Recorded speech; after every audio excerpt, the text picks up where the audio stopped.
Alors on est arrivé en Jordanie, on est à l'aéroport, on cherche notre driver qu'on ne trouve pas. Et on est en Jordanie les gars, on est à Amman, le coup.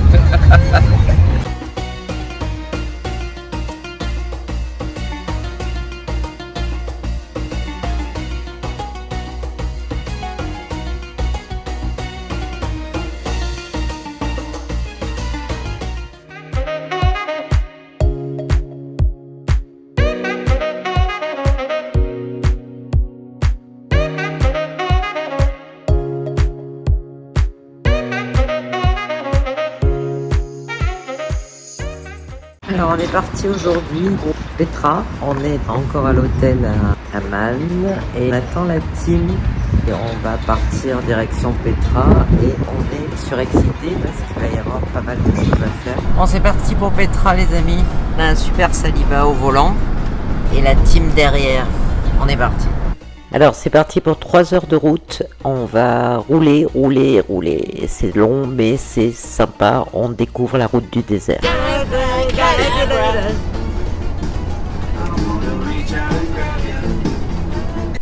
Dans le désert, on va suivre les villages de Bédouins.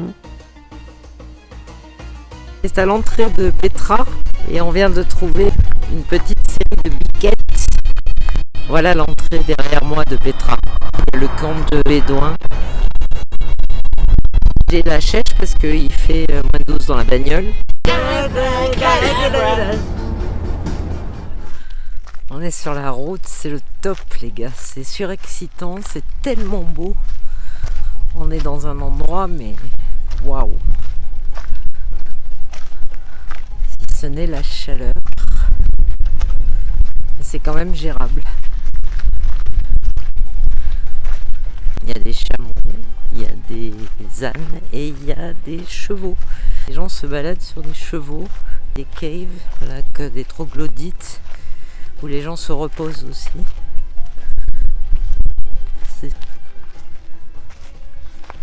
Quelle vue, mais quel endroit. Je m'attendais pas à quelque chose d'aussi beau, c'est vraiment... ça prend là. Nous voilà à l'entrée du canyon. Il va nous conduire à la façade que vous connaissez tous.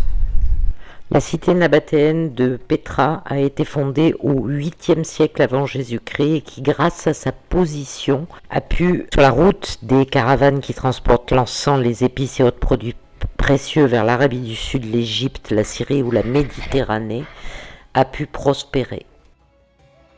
Ça y est, j'ai attaqué les espaces serrés dans le canyon. D'ailleurs c'est à l'ombre, ça fait du bien, il fait beaucoup plus frais et ça devient de plus en plus serré. Et ça devient de plus en plus sympa, regardez je me tourne, je vous montre derrière le canyon qui est de plus en plus serré et qui va nous faire déboucher sur la fameuse façade. L'étau se resserre les gars, on approche de la façade. Je pense que ça va être un choc. Je crois que j'arrive les gars. L'émotion est en train de monter. Les nombreux bâtiments dont les façades monumentales ont été directement taillées dans la roche en font un ensemble unique qui est inscrit depuis 1985 au patrimoine mondial de l'UNESCO. Ce qui se trouve autour est un parc archéologique. L'érosion, la pluie et le tourisme est particulièrement en train d'user Petra. Donc les Bédouins, les Bédouls, prennent soin de Petra et vivent sur le site de Petra pour s'en occuper.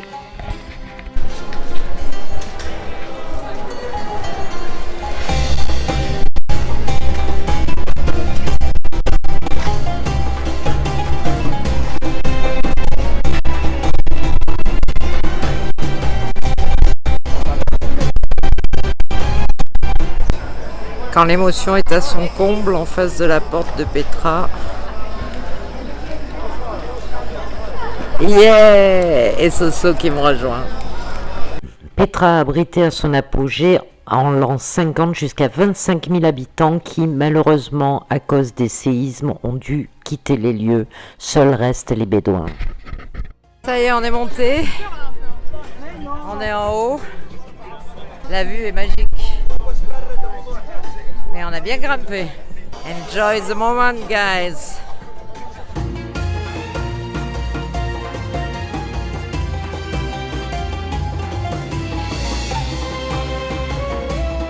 Bon, c'est reparti pour le deuxième jour à Petra.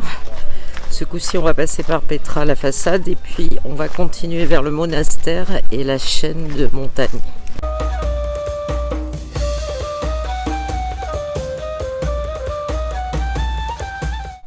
On arrive donc vers 7 heures, l'heure à laquelle on voulait arriver pour voir la façade au soleil. C'est un peu sympa quand même d'être là tôt le matin pour voir le soleil sur la façade de Petra. Jordan. You speak Jordan? Yeah. Yeah. Everybody speaks Jordan here, right? Jordan and English. English, good. Donc là, on se dirige vers le monastère.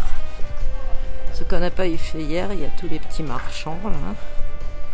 Et donc on rentre dans un autre canyon qui va déboucher sur le monastère et sur les montagnes. Petra, la capitale du royaume nabatéen, est aussi célèbre aujourd'hui qu'elle l'était dans l'Antiquité pour ses remarquables temples et temples taillés dans la roche. La plupart des vestiges architecturaux datant du 1er et 2e siècle sont vraiment bien conservés. Il y en a 500 dans le site de Petra. Et là, on s'ouvre sur la vallée. Et apparemment, on peut monter là-haut pour avoir la vue, ce qu'on va faire sûrement. Ah, même un petit bar. Ça, c'est sûrement nouveau. Allez, on va monter là-haut maintenant pour voir la vue d'en haut.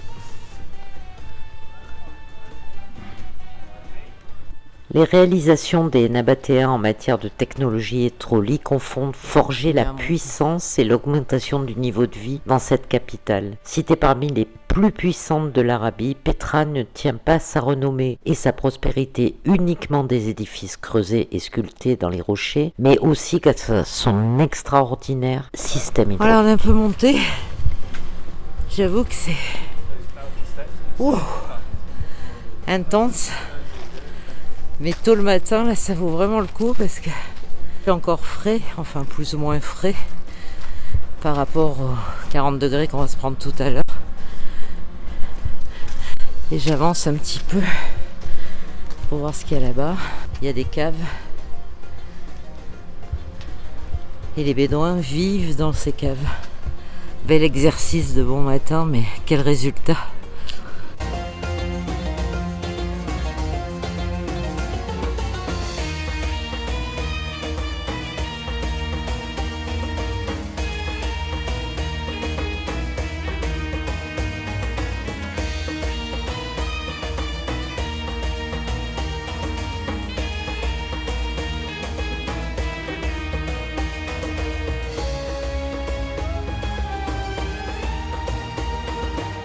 Se sont organisés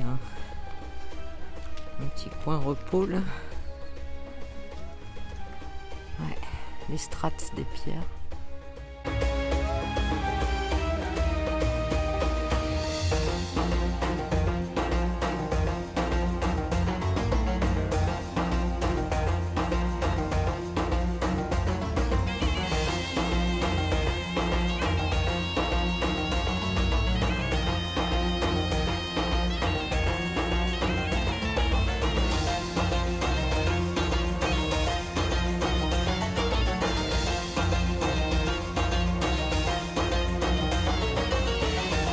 Sur le chemin, on rencontre la femme d'un bédouin qui va nous proposer de nous faire à dîner le soir. Come down, you buy 70 70 each? each. Yeah. 1-7, yeah. But we want come here, we make for you lunch, Ah, dinner, and enjoy the dinner. We shall This. by night from the top okay, and take you down to the entrance. okay. With lights everywhere? Yeah. Candles and Yeah, everything? with the light everywhere, with the tourists. Oh, with the tourists, yeah, ouais. Yeah, but On va monter rejoindre son mari et boire le thé dans la grotte. Si, tu peux dormir là si tu veux. Ah bah je pense que oui, si les gens dorment là. All together with your family? Very nice.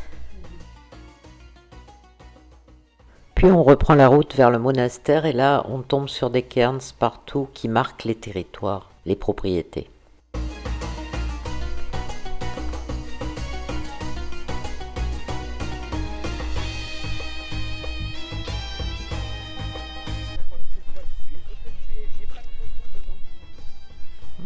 Ça rassure vachement de marcher là-dessus. Il y avait quand même le vide en dessous. Hein. Bon, pas très haut, soit. Ah là, on dirait qu'il y a des vestiges romains.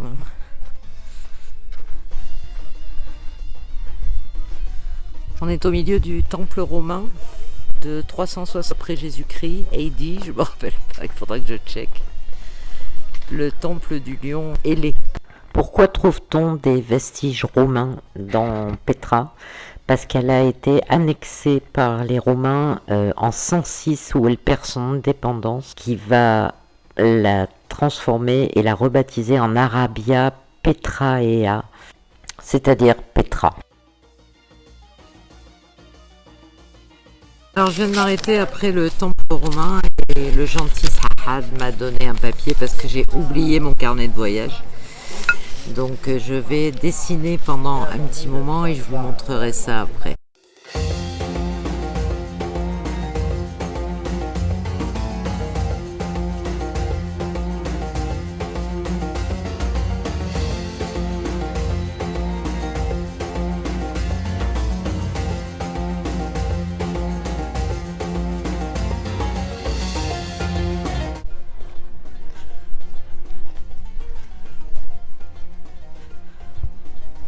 Hello les friends, you are so beautiful.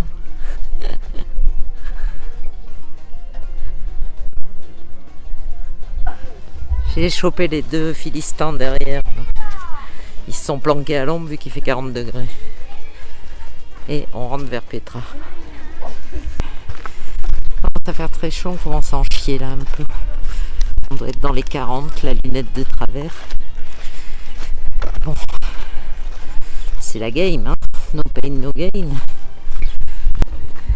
Là, on en chie, là. Il fait au moins 45. En plein cagnard. Le rythme effréné des gazelles n'est plus là.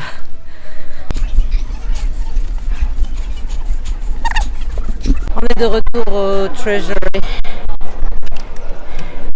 Et les chameaux, ils pipent pas. Ça fait un bien fou. Et moi je me balade entre les chameaux. Pas trop rassurée quand même parce qu'il y en a 2-3 qui sont un peu agressifs. Quel pied!